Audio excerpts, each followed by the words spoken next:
కొంతమంది ప్రయాణికులు ఉన్నారు. వారిని అడిగి బస్ ఛార్జీలు ఎంత వరకు పెంచడం జరిగిందో వారిని అడిగి తెలుసుకుందాం. 2-3 గంటలు అవుతుంది, ఇంత కదలలేదు అది.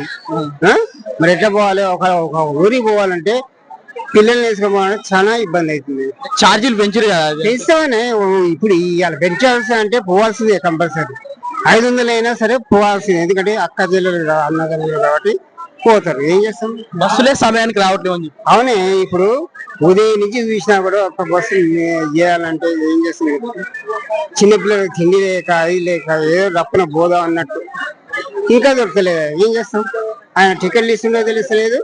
ఇది ఏం చేస్తాం చెప్పి. ఎంతసేపటి నుంచి నిల్చురు? నేను గంట అయింది. హైదరాబాద్ పోవాలి మా బామ్మడి కాడికి. ఇంకో మా మిస్సెస్ గిట్ట, మా చిన్నోడు